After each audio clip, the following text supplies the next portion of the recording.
विश्वविद्यालय कौशल युक्त गुणवत्तापूर्ण शिक्षा देने के लिए संकल्पबद्ध। कुलपति उत्तर प्रदेश राजर्षि टंडन मुक्त विश्वविद्यालय ने सत्र 2024-25 की प्रवेश प्रक्रिया समर्थ पोर्टल के माध्यम से प्रारंभ की है।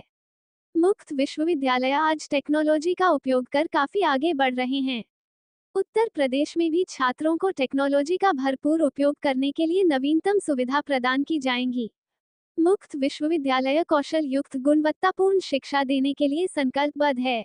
हमारे विद्यार्थियों के पास कौशल युक्त शिक्षा होगी तो वह नौकरी के लिए दर दर नहीं भटकेंगे। विश्वविद्यालय के कुलपति प्रोफेसर सत्यकौम ने आगरा क्षेत्रीय केंद्र से संबद्ध अध्ययन केंद्रों के प्राचार्य एवं समन्वयकों की कार्यशाला Krishna college of science and rural technology, Bamrauli Katra Agra में आयोजित कार्यशाला के उपरांत पत्रकार वार्ता में ये जानकारी दी। उन्होंने बताया कि समर्थ पोर्टल पर प्रवेश प्रारंभ करने से जहां प्रवेश प्रक्रिया में पारदर्शिता आएगी, वहीं एक समान समय पर प्रवेश परीक्षा तथा परीक्षा परिणाम प्राप्त होंगे।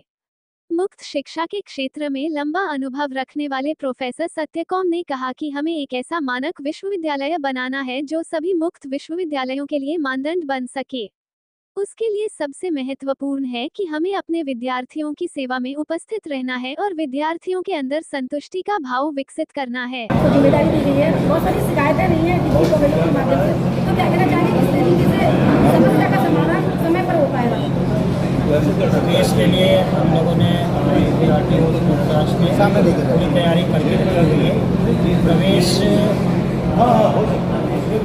पिछले सत्र में जो डिजिटल किए थे वो बड़े अच्छे से चल रहा है। सेकेंड ईयर थर्ड ईयर का प्रवेश अगर आप देखेंगे तो बहुत चल रहा है, उसमें कहीं कोई दिक्कत नहीं आ रही। इस बार समर्थ प्रोजेक्ट पे गवर्नमेंट ऑफ इंडिया के प्रवेश दे रहे हैं, उसमें कुछ शुरुआती दिक्कतें आई थी तो उसको भी दूर कर लिया गया है। अभी भी इनरोलमेंट जनरेशन और एसएम का लेके है, तो समर्थ टीम से हमारी लगातार वार्ता हो रही है इनसे। उन्होंने हमें आगामी 15 तारीख तक हमें इनरोलमेंट नंबर जनरेट करने के लिए बोल दिया है। तो जैसे ही इनरोलमेंट जनरेशन हो जाएगा हम बच्चों को उनके पास स्टडी मटेरियल भेज देंगे। जहाँ तक स्टडी मटेरियल के सवाल थे, विश्वविद्यालय ने सारे कोर्सेज जो हमारे चल रहे हैं वर्तमान सत्र पे सभी की सॉफ्ट या ये कहिए कि डिजिटल कॉपी हमारे यूनिवर्सिटी के वेबसाइट पर अवेलेबल है। छात्र वहाँ से अगर डाउनलोड करके लेता है, प्रिंटेड मटेरियल नहीं लेता तो हम उसको 15% ट्यूशन फीस में छूट भी दे दें। और अगर एसएम मटेरियल हमारा पूरा तैयार भी है, अगर कोई छात्र प्रिंटेड मटेरियल लेता है तो जैसे ही उसका इनरोलमेंट जनरेट होगा, संबंधित जो भी उसका एड्रेस होगा वहाँ पे हम लोग 15 दिन के भीतर में उसके एड्रेस पे एसएम मटेरियल पहुँचाने के लिए मार्कशीट ने बोला हाई पोस्ट होगी, तो क्या कुछ एग्जाम के बाद में फॉर्म वगैरह इशू करने का रूल्स होगा या फिर डायरेक्टली हो जाएगा? नहीं, मार्कशीट और डिग्री बच्चों का अधिकार है। जैसे ही वो परीक्षा उत्तीर्ण करते हैं, कन्वोकेशन ये रूल्स है कि कन्वोकेशन के बाद ही हम उनको डिग्री दें। तो जो बच्चे कन्वोकेशन में हमारे लिए आएंगे उनको वहीं पे तत्काल मार्कशीट और वो डिग्री दे दी जाएगी। यदि कोई छात्र वहाँ पे नहीं आ पाता है किसी कारणवश, तो उस सत्र का उसके एड्रेस पे तुरंत वहाँ से बाई पोस्ट जो स्पीड पोस्ट के द्वारा हम लोग भेजने की व्यवस्था करते हैं उनको भेजा जाएगा। इस बार से माननीय कुलपति जी ने सभी को आदेशित कर दिया है कि अब हम स्टडी सेंटर या रीजनल सेंटर के थ्रू नहीं जाएंगे, हम बच्चों को सीधे उनके घर पे उनके डिग्री मार्कशीट भेज देंगे। बहुत सारी समस्या होती है, खासतौर पर फीस को लेकर, और फीस को लेकर खासतौर पर परीक्षा के काफ़ी दूर होता है, बच्चे एग्जाम देने में बहुत सारी प्रॉब्लम होती है। तो क्या कहना चाहेंगे, इतनी सारी प्रस्ताव आपके बीच में रखी है, इसके बारे में क्या कहना है? जहाँ तक फीस का संबंध है, देखिए हमारी फ़ीस यही शिकायत आ रही है कि हमारी फ़ीस दूसरे विश्वविद्यालयों की फ़ीस से ज़्यादा है।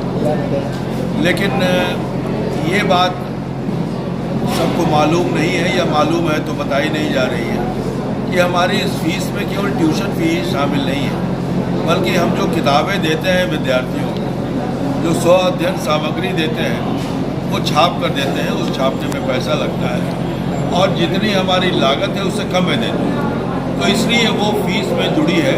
और दूसरा ये कि हमारी फीस में जो परीक्षा की फ़ीस है वो भी जुड़ी हुई है। तो यही लोगों का सुझाव है कि इन फीस को अलग अलग कर दिया जाए और तो फीस जो है लगभग जैसे किस्तों में लोग फीस देते हैं वैसा ही हो जाएगा, क्योंकि जब परीक्षा देंगे तो परीक्षा का शुल्क देंगे, अध्ययन सामग्री लेंगे तो अध्ययन सामग्री का शुल्क देंगे, नहीं लेंगे तो उनको और 15% की छूट दे देंगे।